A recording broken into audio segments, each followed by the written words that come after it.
Exaspérés par la répétition des fusillades dans leurs écoles, des centaines de milliers d'Américains sont descendus samedi dans la rue pour une manifestation historique contre les armes à feu. À Washington, une marée humaine a investi les avenues entre la Maison-Blanche et le Capitole. Un demi-million d'adolescents et d'adultes étaient attendus, avec comme mot d'ordre « Plus jamais ça ». Plus de 800 marches étaient prévues dans d'autres villes des États-Unis et dans le monde avec, partout, la jeunesse en fer de lance. À New York, Atlanta, Chicago, West Point Paul, Minnesota, des milliers de personnes se sont rassemblées en fin de matinée pour afficher leur soutien au mouvement. L'événement national, baptisé March for Our Lives Marchons pour nos vies, est une réaction spontanée au massacre, le 14 février de 17 personnes dans un lycée de Floride. Tuerie de Parkland, un tournant inédit sur les armes à feu. La frustration est alimentée par l'inaction des législateurs et des pouvoirs publics, réticents à agir contre la National Rifle Association, NRA, le puissant lobby des armes. La NRA visait de fait, les slogans étaient souvent politiques. Faisons primer les USA sur la NRA, a lancé David Hogg, un lycéen devenu l'un des porte-voix du mouvement, en appelant à faire sauter les verrous dans les urnes. La possibilité de détenir une arme à feu est considérée par des millions d'Américains comme un droit constitutionnel aussi fondamental que la liberté d'expression. C'est un mouvement quasi religieux. Comment la NRA fait la loi cependant? Cette fois, la tuerie commise par un ancien élève perturbé psychologiquement, dans la ville de Parkland a soudé des lycéens s'identifiant comme survivants. Depuis 5 semaines, ils sont omniprésents dans les médias. Si vous tendez l'oreille, vous pouvez entendre que les personnes au pouvoir tremblent, a insisté David Hogg. Nous allons en faire une question de vote, dans chaque élection, dans chaque État, dans chaque ville.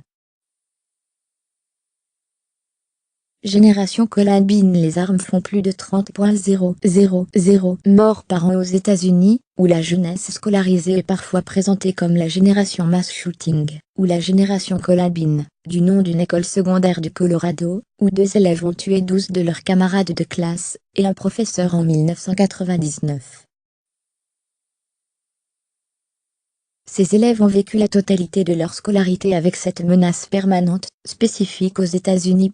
Année après année, ils ont vu leurs élus faire la sourde oreille, ou, récemment, le président Donald Trump proposait d'armer leurs enseignants. Nous sommes les gens qui ont peur d'aller à l'école tous les jours, parce que nous ne savons pas si nous serons les prochains, a expliqué Laurent Tillet, 17, venu spécialement de Californie pour l'événement. Dans le rassemblement géant au cœur de la capitale fédérale, une forêt de pancartes affichait des slogans tels que « J'enseigne avec des livres »,« Non des armes » ou « Votre droit à détenir une arme ne l'emporte pas sur mon droit à rester vivant ». Notre message, c'est que nous n'allons pas rester silencieux, nous allons continuer à nous battre pour un durcissement des lois sur les armes individuelles, a assuré Laurent. Vibrant appel de la petite fille de Martin Luther King, le mouvement est soutenu par de nombreuses personnalités et plusieurs stars, était attendu samedi sur la scène dressée à Washington sur Constitution Avenue. Parmi ces vedettes soutenant les lycéens de Parkland figurent Ariana Grande, Jennifer Hudson, Demi Lovato, Justin Timberlake, Miley Cyrus ou Justin Bieber. Avec une pancarte ne verre à gain, plus jamais ça, la chanteuse Miley Cyrus chante sur la scène de la dièse March for Our Lives à Washington. Photo dièse AFP de mondelgampic.twitter.com/y90xonk, Sébastien Blanc, @Sébastien Blanc, 24 mars 2018. Paul McCartney à la dièse March for Our Lives de Nick, un de mes meilleurs amis a été tué par une arme. Philippe Corbepic. Twitter.com/55inosk, l'important, @l'important_fr, 24 mars 2018, la petite fille de Martin Luther King, Yolanda Ronnie King, âgé de seulement 9 ans, s'est exprimé à la tribune à Washington, et s'est approprié les propos du militant des droits civiques. « Je fais un rêve dans lequel trop c'est trop, et que ce monde devrait être sans armes. Point. » Fait passer le message, entendez-vous, à travers tout le pays. Nous allons être une grande génération, a poursuivi la fillette d'une voix assurée, suscitant des applaudissements. Martin Luther King Jr.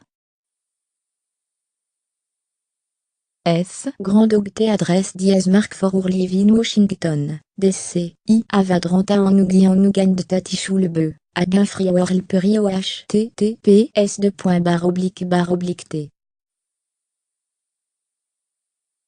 Co/BV8 AOE 46 heures https://tco/tco/aukback, CNN Politique, @skinpolitique, 24 mars 2018 M-Train, a redit vendredi dans un tweet, sa volonté d'interdire les bastocs, des accessoires permettant de tirer en rafale, une mesure de portée marginale.